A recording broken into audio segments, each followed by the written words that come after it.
Okay, so we were looking at the general mechanisms of action of microbial drugs, or we could say antimicrobial drugs, really. Some of these things are going to be pretty much the same as the actions of the antimicrobials that we discussed in the environment. So you probably remember that one thing that antimicrobial drugs do, or antimicrobial agents do in the environment is to somehow destroy cell walls, destroy or denature proteins, destroy membranes, destroy DNA. When we're talking about things in the body, we're not going to use things that we're not going to use things as much that directly destroy those molecules rather than interrupt or prevent them from being properly made. So instead of just destruction, we're looking for drugs that will prevent the bacterial cell from being able to make cell walls, from being able to make proteins, from being able to create the membranes, from being able to make DNA and RNA. So it's a little bit of a different shift. It's not just outright destruction, but remember, we have to have selective toxicity. And so things that we use are not going to be quite as harsh as the things that we can use outside the body.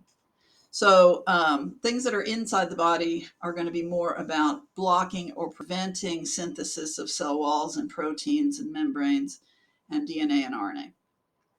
And then we have a group, inhibition of metabolic pathways. So that's down here at the bottom. And so things that are inhibition of metabolic pathways means enzyme inhibitors. So that's what that means, enzyme inhibitors, because metabolic pathways are catalyzed by enzymes. So if you have something that inhibits a metabolic pathway, what you have is an enzyme inhibitor. So all of these things here are some type of enzyme inhibitor. And we've discussed before, an enzyme inhibitor somehow attaches to an enzyme. It might be in the active site or it might be somewhere else, but it somehow disrupts that enzyme from being able to do its function. And then the other category, which is kind of new, is the attachment or entry of usually a virus, inhibition of attachment or entry of a virus into a host cell.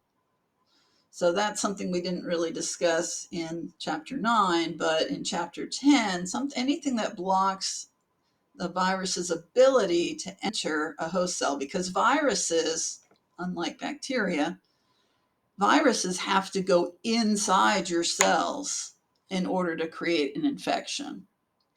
Bacteria don't have to go inside your cells. They just live among your cells, but not inside them. So viruses have to go inside your cells to create an infection. So anything that prevents or blocks that virus from being able to enter a cell is going to be a type of chemotherapy. So really we have, similar to what we had in chapter 9, concepts of interrupting, or in this case inhibiting, cell walls, cell membranes, proteins, and nucleic acids. But then we've added 2 new categories: inhibition of enzymes and inhibition of viral entry into host cells.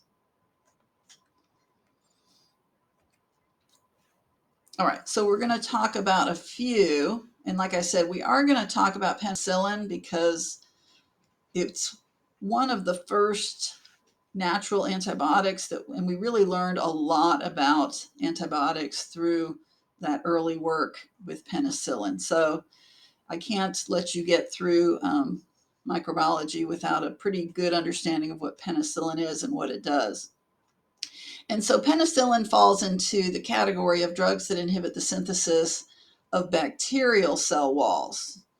You know something about bacterial cell walls. You know that they're made of peptidoglycan. Whether it's a gram-positive or a gram-negative cell, they both have peptidoglycan.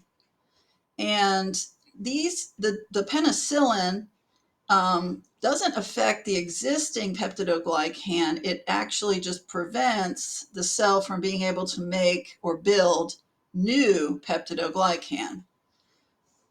So it's only going to have an effect on cells that are growing, but that's the only thing we care about, is stopping the infection. And the infection is the reproduction of the bacterial cells. So if you get one bacterial cell in your body, that's not going to cause a problem. It's when that guy reproduces and gets large in numbers that you have a problem.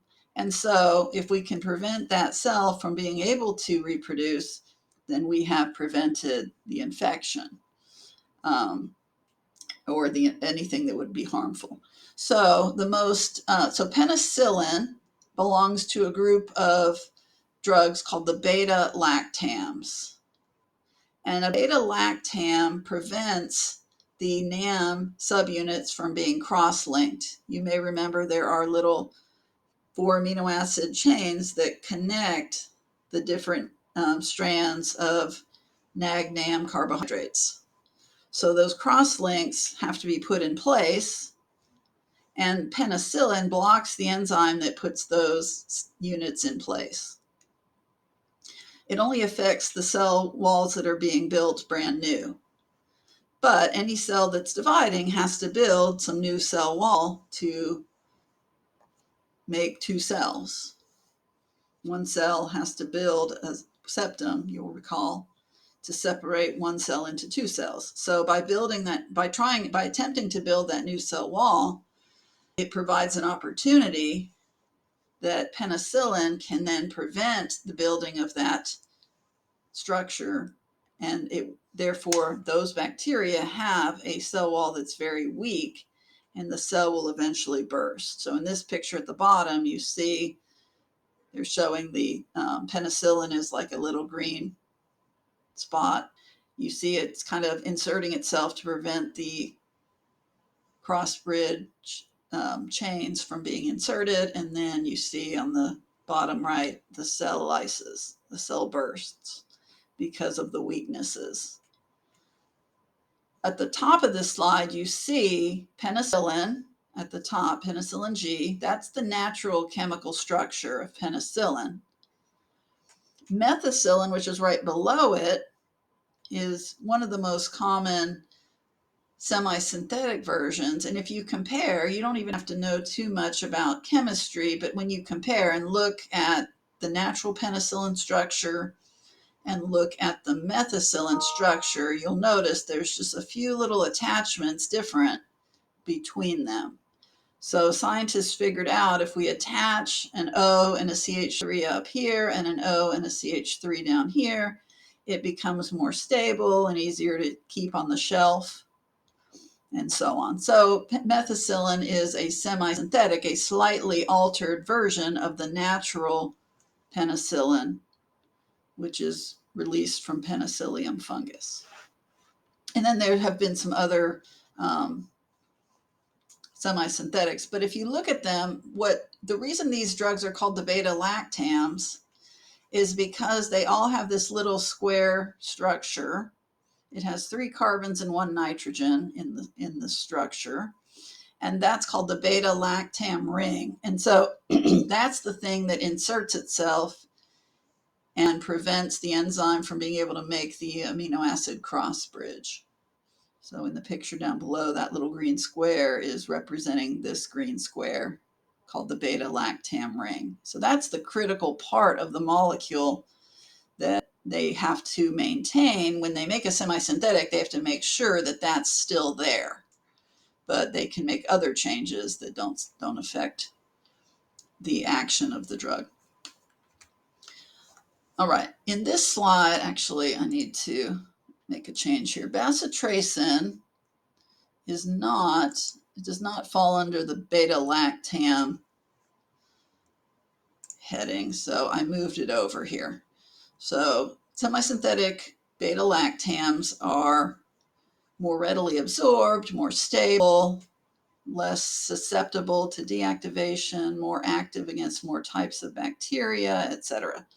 So that's just the semi-synthetics of beta-lactams, like methicillin. Now, bacitracin, I listed on here because it was one of those ingredients in Neosporin. It is also a drug that inhibits synthesis of bacterial cell walls. However, the chemical structure of bacitracin does not include that beta-lactam ring, that little square structure.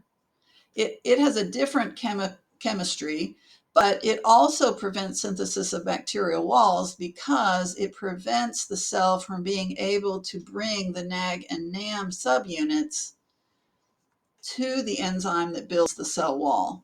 So it blocks the events that are the transport steps, transportation of the NAG and NAM from elsewhere in the cell to the site where the new cell wall is being built. And so if the transport of the NAG and NAM subunits is blocked, then the cell cannot build more peptidoglycan.